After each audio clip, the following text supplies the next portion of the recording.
Assalamualaikum warahmatullahi wabarakatuh. Perkenalkan, nama saya Chandra Rahayu Ningtyas, JGB Angkatan 7 dari SMKN 2 Trenggalek. Tugas 11A8 Koneksi Antar Materi, Kesimpulan dan Refleksi Modul 1.1. Pemikiran Ki Hajar Dewantara. Pendidikan adalah menuntun segala kekuatan kodrat alam dan kodrat zaman yang ada pada anak, agar mereka sebagai manusia dan anggota masyarakat mencapai keselamatan dan kebahagiaan setinggi-tingginya. Dalam pemikiran Ki Hajar Dewantara, seorang pendidik haruslah selalu memberikan kebebasan untuk menentukan dan memfasilitasi kebutuhan peserta didik sesuai dengan bakat dan minat.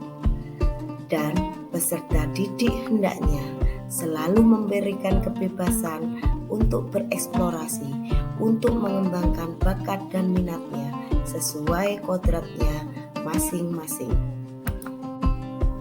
Dengan melaksanakan Merdeka Belajar, memberikan kebebasan kepada guru dan siswa untuk menentukan sendiri pelaksanaan belajar mengajar yang sesuai dengan semboyannya ing ngarso Hutulodo ing Matyo Mangunkarso tuturi handayani.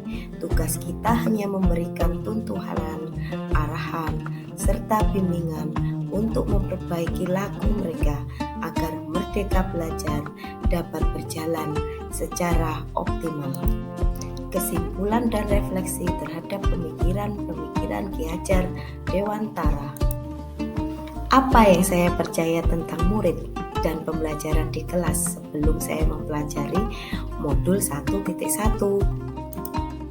Pembelajaran yang saya lakukan sebelum mempelajari modul 1.1 yaitu 1. Pembelajaran teori dan praktek hanya sebatas memberikan ilmu dan peserta didik melaksanakan berdasarkan hanya menyelesaikan target untuk setiap kompetensi inti dan kompetensi dasar.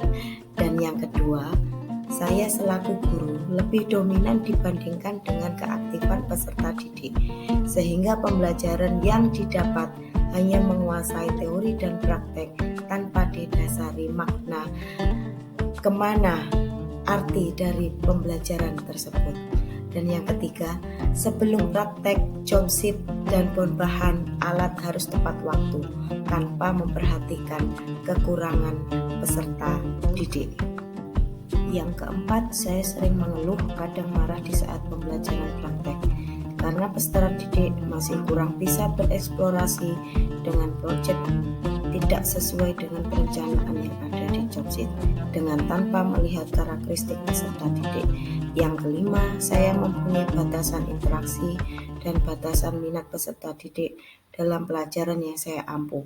Peserta didik harus mengikuti aturan pembelajaran teori dan praktek yang saya buat. Apa yang berubah dari pemikiran atau perilaku saya yang mempelajari modul ini? Saya memperlakukan peserta didik sebagai subjek pembelajar atau berpusat pada siswa. Yang kedua, kegiatan pembelajaran dilakukan dengan menyenangkan, mengungkapkan ide dan menuntun sesuai kodratnya. Yang ketiga, saya sebagai guru selalu memotivasi dan menjadi fasilitator dalam pembelajaran dan peserta didik berkolaborasi. Yang keempat, membimbing siswa dalam menggali informasi mengenai mata pelajaran yang akan dipelajari atau diampuh. Apa yang dapat segera saya terapkan lebih baik agar kelas saya mencerminkan pemikiran Ki Hajar Dewantara? Saya sudah memposisikan seperti anak kandung, menghargainya dan mulai melaksanakan pendekatan terhadap peserta didik supaya dapat mengetahui kebutuhan dan perkembangan peserta didik. Yang kedua, menanamkan nilai-nilai budi pekerti dan mengintegrasikan profil pelajar Pancasila dalam pembelajaran. Dan yang ketiga, membuat skenario pembelajaran yang menyenangkan sesuai dengan kodrat alam dan kodrat zaman yang dikaitkan dengan nilai-nilai kearifan lokal yang ada di daerah Trenggalek. Saya ucapkan kasih. Assalamualaikum warahmatullahi wabarakatuh. Salam guru penggerak.